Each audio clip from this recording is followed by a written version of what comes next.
Wall Street Memes Casino, I'm fine. and Sportsbook. This is Oscar Bevis for IFL TV. Delighted to be joined by Mr. Alfie Clegg and the boss, Zav Miller. I'll start with you, Zav. How are you, mate? Really good, man. Busy times, but very good. Good. And Alf, I should have introduced you as the new IBO Youth World Champion. Sounds a lot better than just Alfie Clegg. No, percent it does. It really does. Yeah, it's wicked. I'm over the moon still. But yeah, no, thank you. Yeah, it's been about 2 weeks. Is it properly sunk in?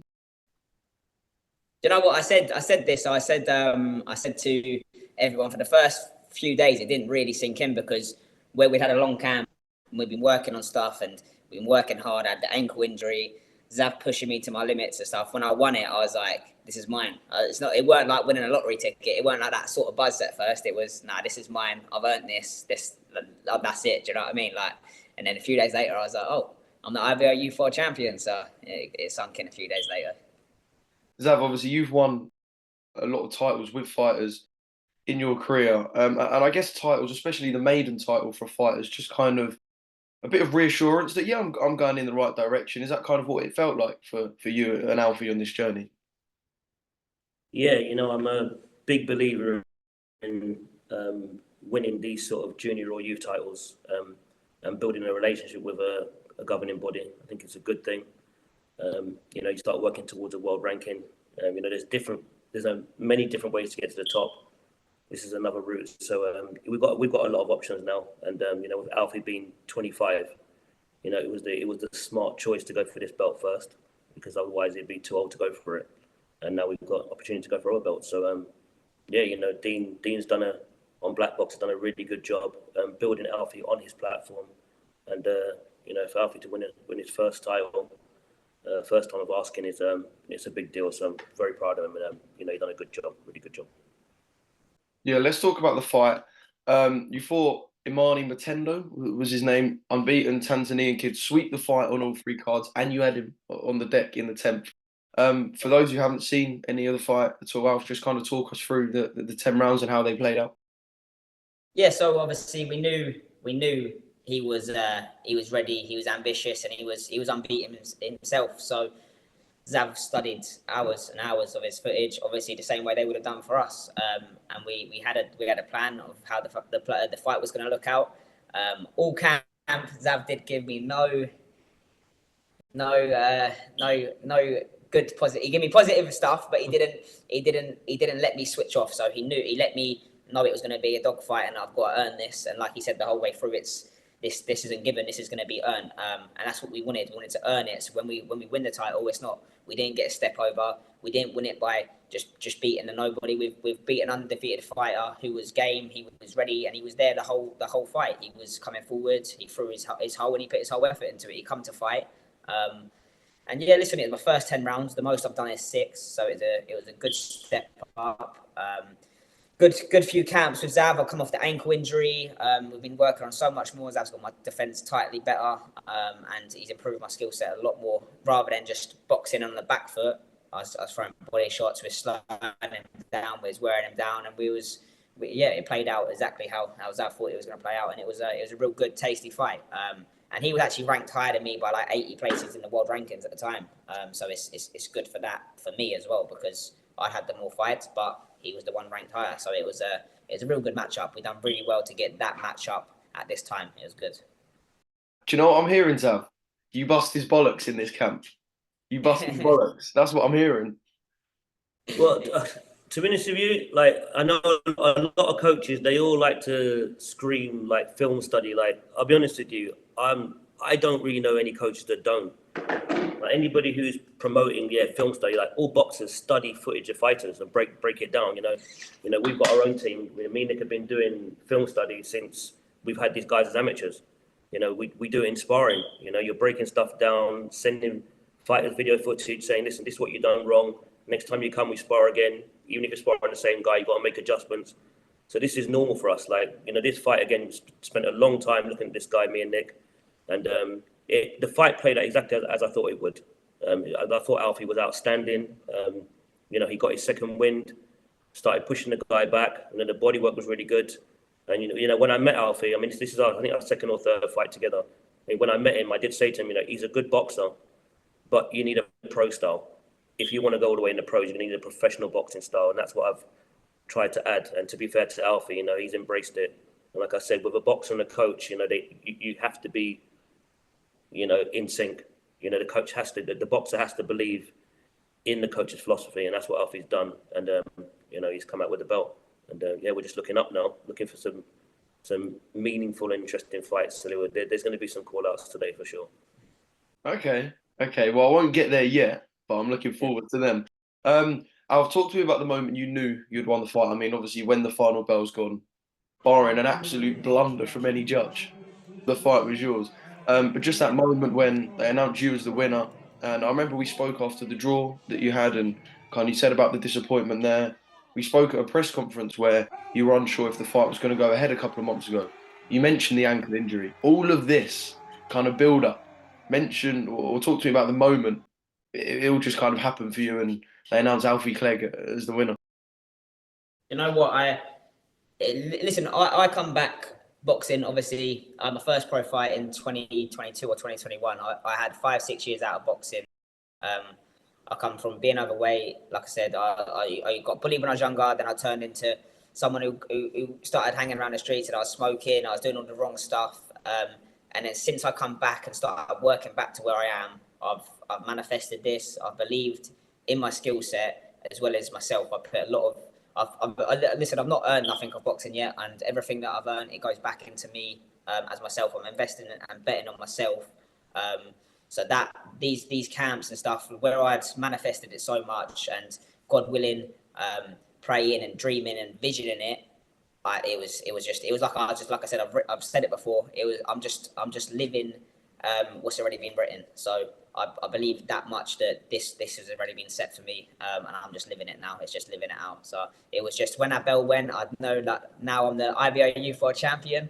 And like I said, it weren't like when I just wanted my name to be called. And when they called, I was just so happy, man. That my coach was so happy, and you see their reaction in the corner when Dean come pick me up and Zam's there like clapping his hand, my dad's clapping, they're all hugging each other. It's been a grueling camp. We built a great connection in a short amount of time.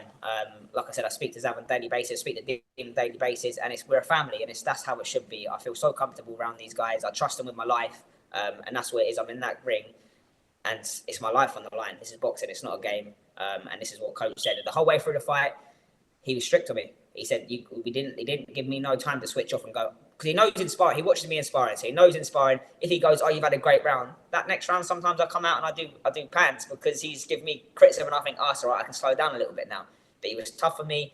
He said, let's work, let's do this, let's get this correct. He weren't letting me make no mistakes. And when I did, he criticised me straight away. And we talked and we went through and got that fight. And reassuring me in the corner as well as talking to me positively. And then the whole way through, we knew, he knew, but he weren't letting too much off. Zav's like that. He don't like to let too much off out the book. And like I said, all camp, he didn't let nothing off the book. He was making me scared of this guy. He was making me so scared of this guy that every day I'm thinking, this is my time. This is a big step up. This is like, I'm worried, I'm scared. But God willing, the belief in myself, the belief Zav has in me, and the belief I have in my team, Nick, my dad, Dean, all of them, I knew we was going to go get this win.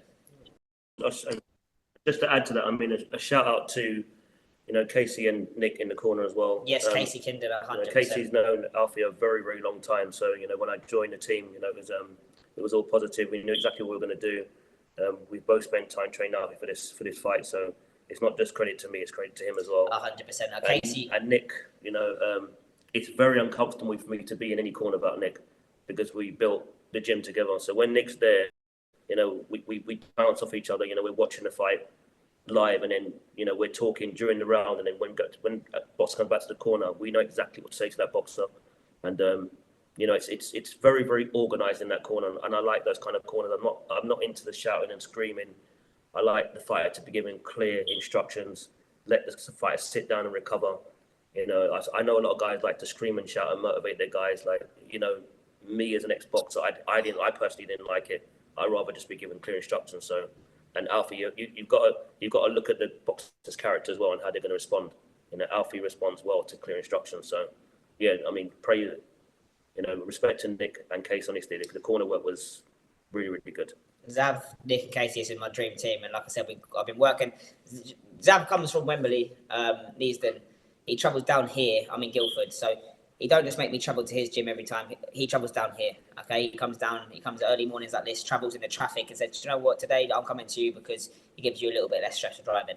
That's an unreal coach. Casey comes here the days I'm not with Zav, and Casey comes here, gives his mornings up and evenings up after work or before work, comes and trains me and does all the extra bits behind the scenes here with me one-on-one as well. So it's just all that input. And like I said, Casey, I worked with Casey before with my previous team, and me and Casey have had a great bond. I've watched his son box, Thomas Kinden. I've watched him box growing up and done the ring walks with him, and that was sort of a dream. And then 10 years down the line or so, he's doing my corner.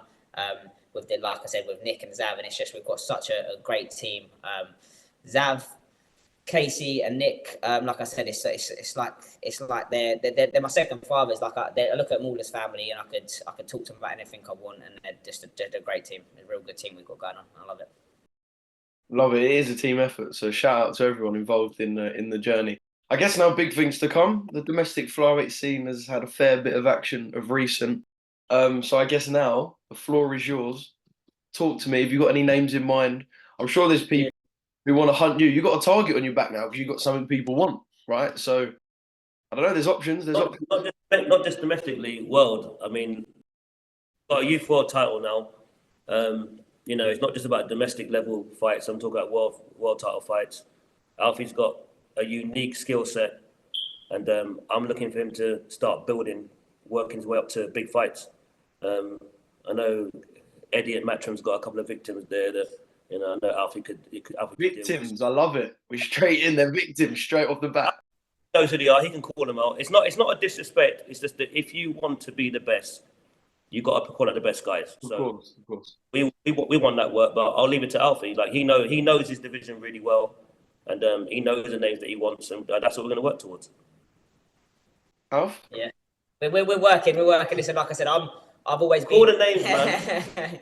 There's so many names. Listen, we got the zone, Matt, Eddie. They've all got names. We've all got names out there. And like who's there? We're working. They've got Galal. They've got Galal over the zone. They've got Bam and Sonny. That was a great fight. We're 24 months away from these fights. Some of these big fights. We're still stepping stones, but I'm happy. I believe in my skill set, and in Zav, Casey, Nick, we can beat all these guys. I haven't come here to take part. We've got to get involved in these big fights. Take over. But it's got to make sense. We've got to make sense. My skill set and what I've built, my fan base, and this platform, Alfie Clegg Boxing, Africa Boxing, it's got its worth. I've got my worth, and we will head towards these big fights. And hopefully, down the line, 24 months or so, we can clash and we can try go meet Bam or someone for a big world title and compete up there. Look, I believe my skill set's good. I'm still a baby. I only had 20 amateur fights. Okay, I only had 20 amateur fights, and I'm learning on the spot. So give me another 24 months, and you'll see me up there on this world title scene, boxing on TV against Bam Rodriguez and taking the belts home myself. But there's people we can meet along the way. When you're we're out again June 8th, isn't it? June 8th. On Dean's black box card, we'll be out again, and it more than likely will be for another belt. But I'm not sure what belt yet, but it will be for another belt. We've got no disrespect. Listen, I've built my gym and I've built the mannerism of myself on a respectful person since I've come back boxing, and I've been here, and this is what we're setting an example to the kids. I've got so many people looking up to me and believing in me. I'm a respect. If people want to bad mouth and all these games and that, I'm not here to take part. I'm here to take over. There's no disrespect, but listen, we're setting an example. I'm going to set an example that anyone who's been through trouble, who's been through bullying, who's turned into a not a nice person, is in a bad place at the moment. Whether that's from being on the streets, doing drugs, or just not a very nice person. I'm an example of that. You can come back from anything, and I will prove that when I enter these world scenes and I enter these world title fights and I get on TV that you can make whatever you want in your life. And that's what we're giving back to the community. That's what we're giving back to the gym. And that's what I'm setting an example in. Every day I step into that ring, I'm trying to prove that, listen, you can make it happen. Fighting for a while, fighting as a pro boxer was a dream. Okay, I remember running and wishing on shooting stars, saying I wish to be a pro boxer, and that was when I was 12. Then I got distracted, and now I've come back to it, and it's God's path, it's God's choice. But as long as I can give back to everyone else that looks up to me and say, look, you can do whatever you want to do. And like I said, 24 months time, you'll see us in some big world title fights, and I promise that winning all the straps, definitely. Wall Street Memes Casino I'm fine. and Sportsbook.